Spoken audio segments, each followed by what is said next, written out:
Every time you reach for that snack between meals, something shifts inside your body, something invisible, something your hormones are quietly keeping track of, and most of us have no idea it's happening. The problem: we've been told snacking is harmless, maybe even smart. Keep your metabolism going. Don't let yourself get too hungry. Stay energized throughout the day. It sounds reasonable. It sounds like taking care of yourself. But here's what that advice leaves out. Your body wasn't designed to process food every 2 hours. And when you do, your hormones don't just sit quietly in the background. They respond, they adapt, and over time, they start to break down. The question isn't whether snacking is convenient. It's whether your hormones can afford it. The science. Let me walk you through what actually happens. When you eat, your blood sugar rises. That's normal. That's expected. Your pancreas releases insulin to move that sugar out of your bloodstream and into your cells. Think of insulin like a delivery driver. Its job is to knock on the door of your cells and drop off energy. But here's the thing. If that driver shows up every hour, all day long, your cells start ignoring the knock. They stop answering the door as quickly. They become resistant. That's called insulin resistance. And it's one of the most under-recognized health issues of our time.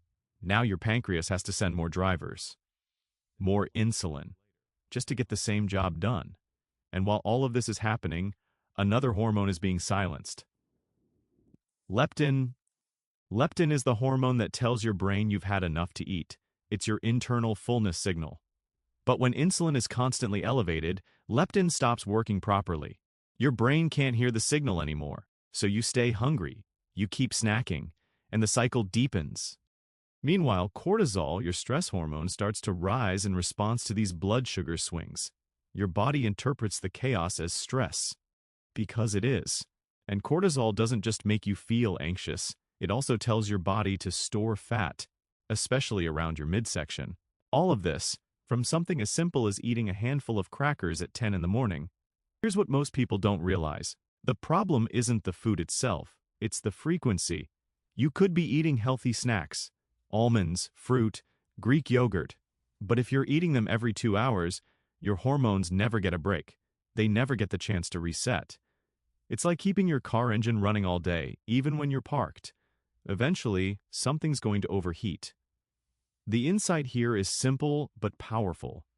Your body needs time between meals to restore balance, to let insulin drop, to let your cells become sensitive again, to give your metabolism a chance to burn stored energy instead of constantly processing new energy. That window of time, that gap between eating, is where hormonal healing happens. And we've been taught to fear it, real-life impact. So what does this actually feel like in your day-to-day life? Let's start with energy. You'd think constant snacking would keep your energy stable. But the opposite happens. Because your blood sugar is spiking and crashing throughout the day, you're riding a hormonal roller coaster. You feel wired after you eat, then sluggish an hour later, then hungry again. It's exhausting. Your mood follows the same pattern. Irritability, brain fog, difficulty focusing. These aren't personality flaws, they're blood sugar symptoms. And because cortisol is elevated from all the metabolic stress, your sleep starts to suffer too. You lie awake at night even though you're tired. Your mind won't settle. That's cortisol keeping you alert when you should be winding down.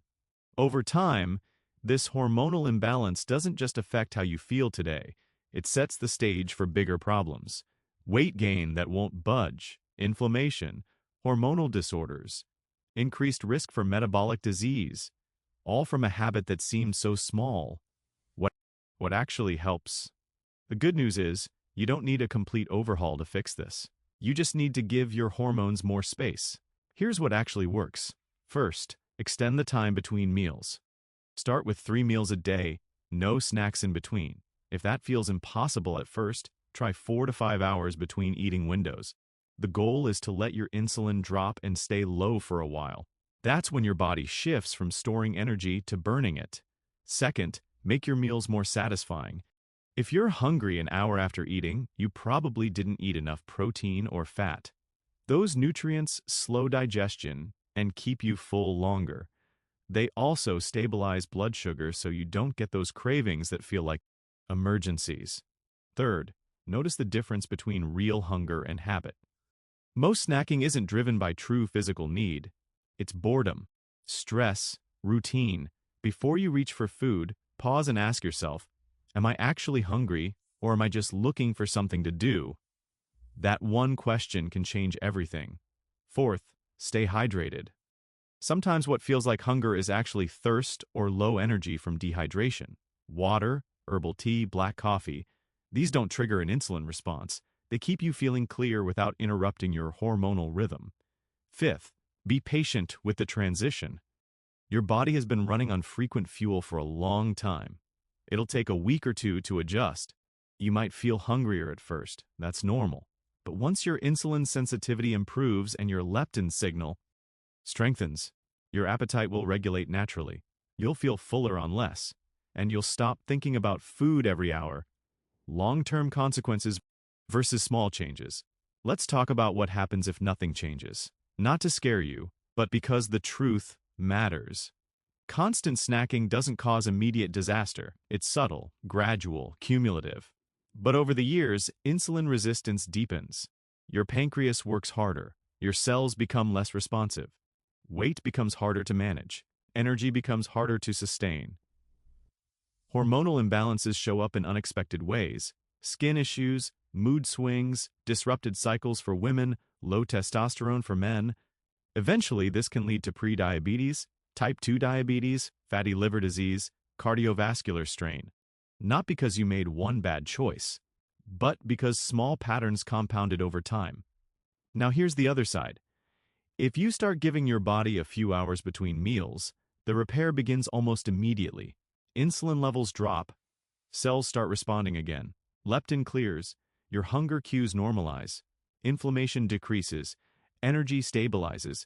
These aren't dramatic transformations that happen overnight, but they're real, measurable, felt, and the longer you stay consistent, the more your body remembers how it's supposed to function. Your hormones are listening to every decision you make, not to punish you, but because they're trying to adapt, to survive, to keep you going. When you snack constantly, you're sending a signal that says, more is coming. Stay alert, keep processing. But when you give your body space, you send a different message. You're safe, you can rest, you can heal. That space is where balance lives. And it's available to you right now. Today, you don't need a perfect plan, you just need to start honoring the gaps. Call to action, if this changed the way you think about snacking, let me know in the comments. And if you want more videos like this, clear explanations without the hype, go ahead and subscribe. I'll see you in the next one.